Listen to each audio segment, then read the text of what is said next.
Les véhicules à propulsion électrique sont de plus en plus populaires et vous êtes plusieurs à vous demander quelle est la différence au niveau de la conduite entre un véhicule 100% électrique et un véhicule à essence. Pour trouver la réponse, je suis venue rencontrer M. Stéphane Guertin de l'École de conduite technique.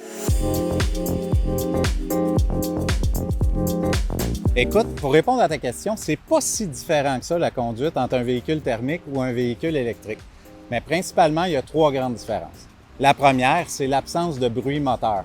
C'est très cool dans l'habitacle, on s'entend bien, c'est tranquille vu qu'il n'y a pas de son moteur, justement. Mais il faut faire attention, par exemple, parce que les piétons et les cyclistes ne nous entendent pas non plus. Donc, il faut être prudent à ce niveau-là. Certains véhicules sont munis d'avertisseurs sonores, mais ce n'est pas tous les véhicules parce que ce n'est pas encore obligatoire au Canada.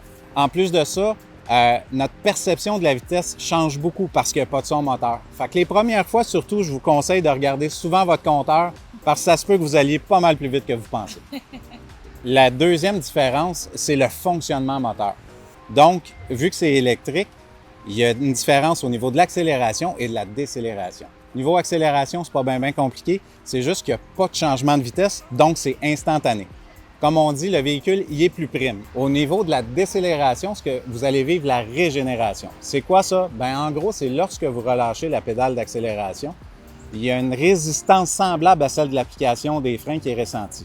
Puis ça aussi, c'est assez instantané. Les premières fois, ça se peut que vous vous rendiez même pas à votre panneau d'arrêt, tellement ça l'est.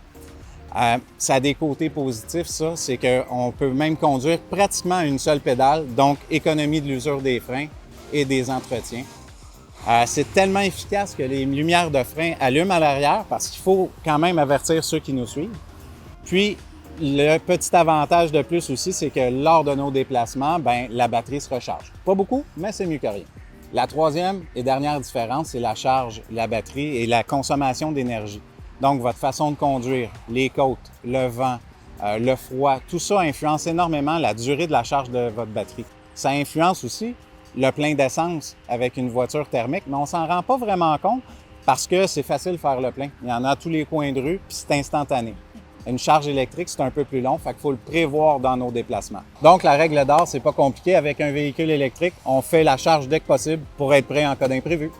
Eh bien, merci beaucoup. C'est des très bons points. C'est intéressant à savoir, d'autant plus qu'on sait que d'ici quelques années, il n'y aura plus de véhicules à essence sur le marché.